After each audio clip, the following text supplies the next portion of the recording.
Welcome to Reddit After Hours. This is r/today I effed up, where OP accidentally makes her Bumble date think that she's an unhinged psycho. Our next Reddit post comes from Wall International 103, titled "Today I effed up by accidentally proposing in Home Depot." My girlfriend and I were at Home Depot picking out a new shower head. We were joking around, pretending to role play as boring suburban homeowners. I said something like, "I just want to build a life with you and maybe a tile backsplash someday." She laughed and said, "Wow, that almost sounded like a proposal." So I, being a dramatic idiot, got down on one knee in the plumbing aisle with a washer ring and said, "Will you marry me, babe?" We were laughing until she said yes. Dead serious, eyes misty, voice shaking. "Yes, oh my God, yes." I froze. I panicked. I was not proposing. I was pretending. And I just went with it. We're engaged now, and our families know, and there's a group chat. I still haven't told her that it wasn't supposed to be real. Our next Reddit post comes from Scooter and Beans, titled "Today I effed up by not realizing that iMessages were being delivered to my iPad and my kids were reading my texts." So first off, Apple, what the hell? Why the hell does an iPad get text messages on it? Apparently, I'm a 40-year-old idiot who didn't know that that was the thing. I'm new to Apple's ecosystem. I got a new iPad a few weeks ago and signed in with my Apple account. I rarely use it. I learned shortly after getting it that I actually hate tablets and prefer a laptop, so my kids watch Netflix and stuff on it. My wife and I are in our early 40s and have been married for 20 years this July. We have 3 kids, 12, 10, and 8. The oldest is a girl and the other 2 are boys. They're out of school for the summer and were apparently watching my iPad this morning. My wife also works from home. Today, I'm at work thinking about her, and I sent a message joking, but also not joking, saying, "Hey, let's do some passionate hugging tonight." She responded with a laughing face and said okay, but that was it. I wasn't finished with the conversation though. Me, I'm gonna wreck that poom poom tonight. This has been a long day, so get ready. Her, sure, big talker, you'll probably fall asleep early again. Laughing, crying emoji. Me, not tonight. Tonight is a good night for screwing and sucking. Norm McDonald's reference. And that was pretty much it. Now, I don't normally talk like this. I was just trying to be funny and risque.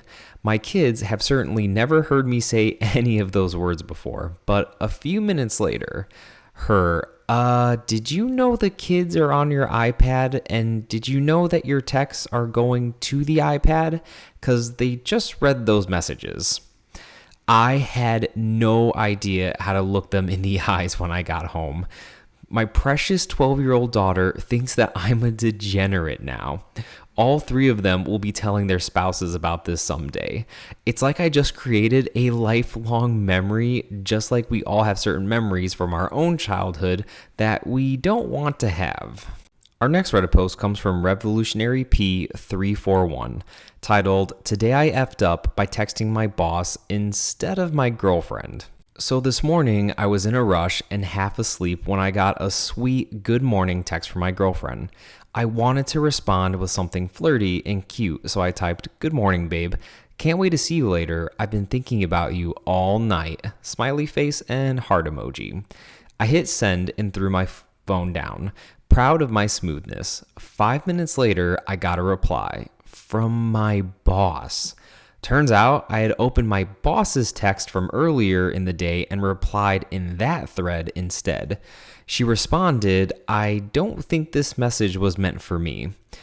Cue immediate panic. I apologized profusely, trying to explain the mix-up, but I've been dying of secondhand embarrassment all day. And the worst part, we had a Zoom meeting that afternoon and she couldn't stop smirking.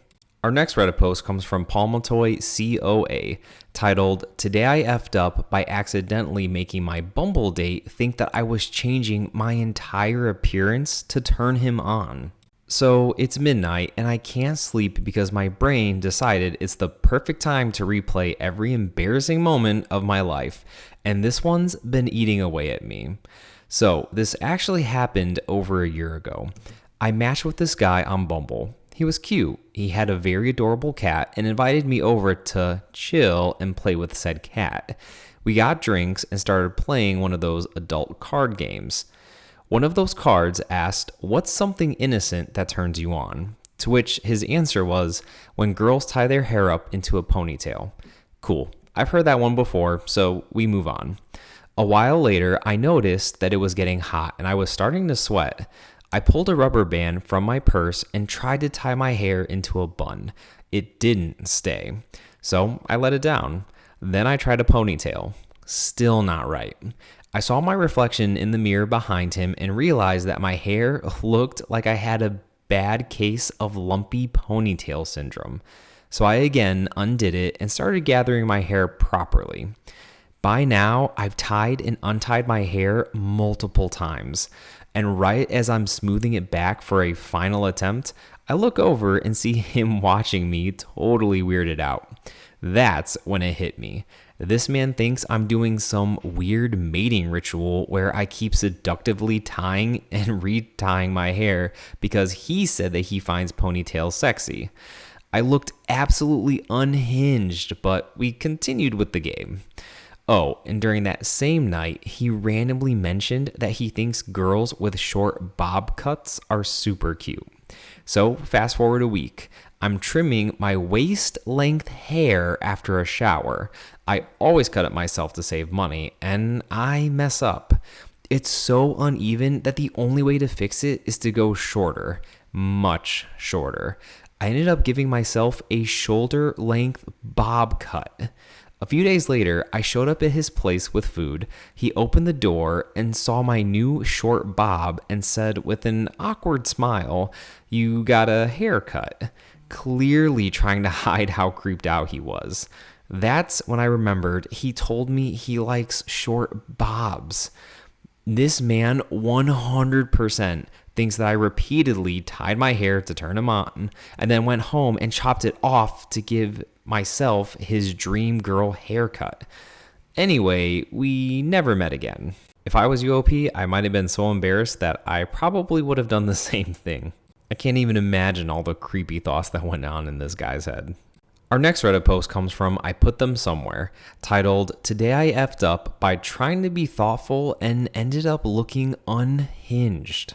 So my girlfriend's been stressed lately. Work stuff, life stuff, all of it. I thought, you know what? I'll do something nice for her. Clean the flat, cook a proper meal, set up a little vibe. Nothing mad, just something decent.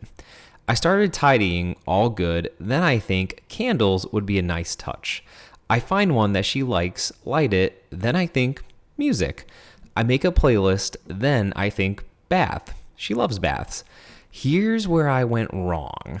I filled the bath way too early, like way too early, like 45 minutes before she would even be home. The water goes lukewarm. So I try to top it up with hot water, forget I'm doing it, go back to the kitchen to plate the food, burn the garlic bread, smoke alarm starts going off, run to stop that, slip a bit. Then I hear the bath overflowing, floors soaked. I throw towels down like that's gonna help. And in the middle of all this, she walks in the door. I'm drenched. The garlic bread is black. The bath spilling out, and her exact words were you trying to kill me or propose? It was supposed to be thoughtful, but it ended up looking like a crime scene. She laughed eventually, but yeah, I think I'm gonna stick to takeaway next time. Oh, you poor soul. Well, hey man, you know what? At least it's the effort that counts, but yeah, maybe next time order takeout instead of, potentially ruining the apartment with water damage. Our next Reddit post comes from Class Apprehensive 264, titled, "Today I effed up by buying a massive double-door fridge without measuring literally anything in my apartment." This disaster unfolded over the weekend, and I'm still living in denial about the $1,200 appliance currently blocking my building's hallway. So, my old fridge finally died. RIP to 8 years of faithful service. And I had some cash saved up from a win on stake recently. Saw this gorgeous stainless steel double door beauty on sale and just bought it. Like a complete amateur who apparently forgot that physics exist. The delivery guys showed up Saturday morning, took one look at my second floor walk-up situation, and basically went, LOL, good luck.